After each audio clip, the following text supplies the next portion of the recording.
Ben-Hur's centerpiece and one of the epic scenes in movie history is the chariot race, and we had to find a way to do our own version of this incredible, terrifying, awesome, death-defying event.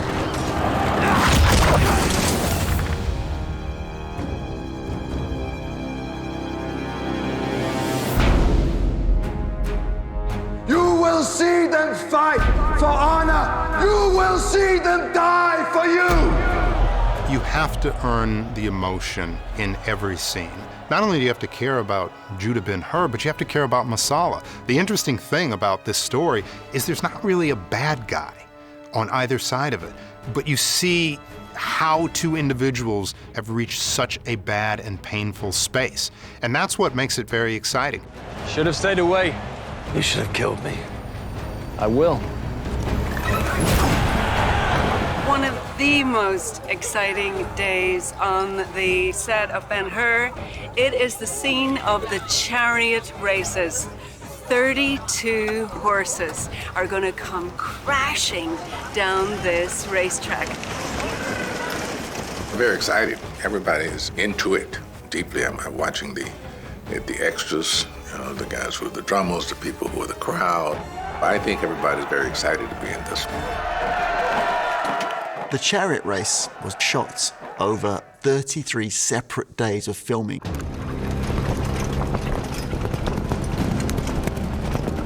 The one person who's really, really important for this movie, it's Duncan Henderson, who was a producer, and he found the way how to not panic and just organize the process. In the chariot race, obviously, we knew we had our challenges cut out for us. Obviously, the first thing we had to find out was where we were going to shoot, and then how big would we build our chariot arena. And we ended up building it here in Rome. We were able to find an area over in Cinecittà World, which is actually affiliated with our studio Cinecittà. But it was bare ground. We started from zero and then graded it, built a track, built a stadium. But then you have to build all the chariots, and then you have to have all the horses. We had to design the chariots in a way that we think is both true to history, but different from anything anyone has ever seen. There are 8 different nations riding, which means out of Judah, this is Judah. All the rest is Persia, Arabian, the Greek one, the Ethiopian, we have the Egyptian, we have the Syrian, and then we have the Roman, which is Masala. To see all 8 chariots driven by 4 horses, the power of it and the thrill of seeing it, it's mind-boggling. And these horses that they have here are amazing. I mean, they are groomed to be chariot racers. And so you see that power, you see the way they ride together as a unit of 4 horses. I think we're up to about 87 horses at the moment, and we've probably got about the same amount of staff, including stuntmen as well. We've got our actors' horses for both actors, and then we've got 2 spare teams for every chariot. So it's basically 72 horses are for the race. The rest are riding horses, stunt horses, and rearing horses, etc. They're now like athletes, these horses, because they've got to be fit for this, and their wind's got to be right, so everything's got to be right about it. And we've been very lucky on this. They've given us the right amount of prep to do it. And I hasten to add that there are no animals injured in the making of this movie. It's with the greatest love and care that we have been protecting these animals. All these horses here represent a big emotional investment for people. And so that is the main reason that these horses are well looked after, because people love them and they won't have anything happen to them. We actually work under a very strict set of guidelines put forward by the American Humane Association in Los Angeles, who absolutely ban the use of any tripwires or anything like that whatsoever. These horses, they're basically, I think they're treated better than I am. Jack Huston and Toby Kebbell have been training for months to get behind the reins of these chariots. Unbelievable what they're doing out there. I've grown up with horses. I've ridden horses all my life. I feel very comfortable and confident around horses. But there's something entirely different when you get behind 4 of those and you've got them on the reins. The power, the sheer power. That's one of the great things about this film is we wanted to do it, so the training was so important. We had the best horse trainers, the best chariot race, all these people were behind us looking after every part, every question we had. So, of course, there were moments where you were like, wow, I'm going to do that, but you always felt you were in very safe hands. It's funny, the first time I got on the Chariot, you're rather nervous and thinking, okay, right, we're actually about to shoot this. But very quickly, you settle into it. You sort of let loose, let go of everything in your mind, and you sort of just focus, and then you sort of just fall into character. It was a lot of fun. To now be able to pull 4 chariots round, 38 miles an hour, it's not incredibly fast, but when you do it on a motorbike with your visor open, you realize how fast it is. But to realize that the weakest link is always your fingers, to do strength training in your fingers, to be able to divide your strength between 4 horses.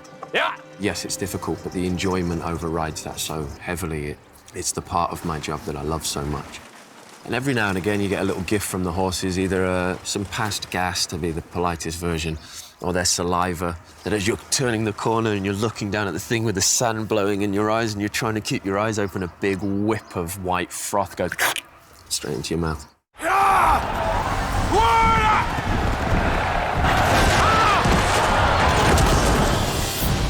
Timur worked very closely with Phil Nielsen, who is one of the great second unit directors really on Earth.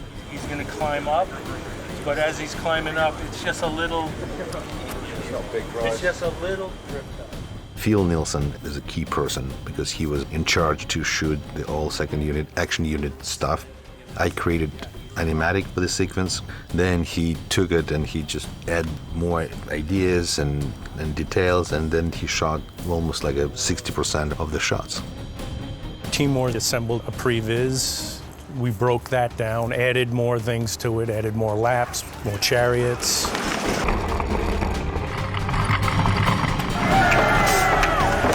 Obviously, today's tracking vehicles are a lot more agile, and just the camera systems alone. We have drones, we have all the little high-tech cameras that we can sneak in places. But every move, every turn, wherever they're going, every frame of this is planned out, and has to be, because it's very unforgiving. If something goes wrong, it could be catastrophic.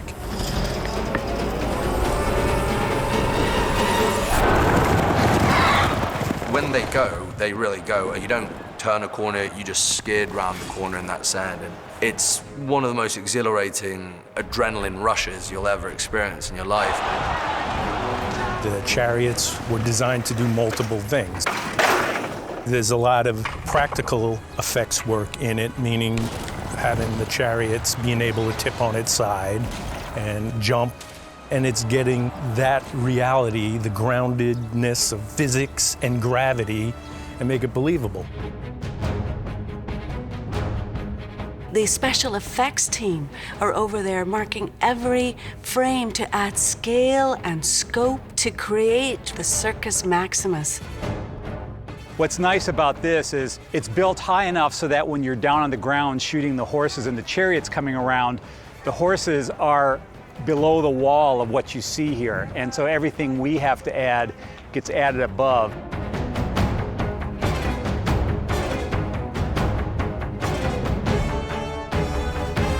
The other thing that we're going to be doing besides just building this, we're doing lots of digital horses and crashes with people.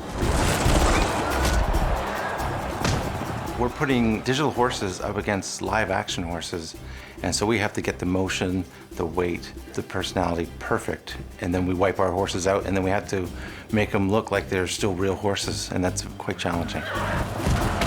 And there's a number of sequences where horses break into the crowds, and the crowds have to pull back and weave in horror as this horse will dash its way up the stands.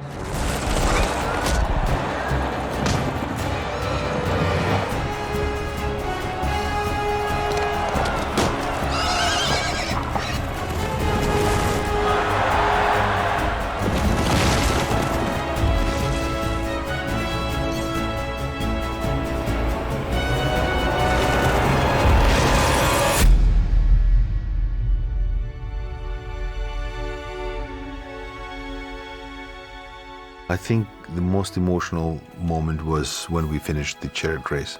8 o'clock, sunset, 300 people on the track with the horses and chariots and photographer taking the last photo. It was big family and it was really emotional.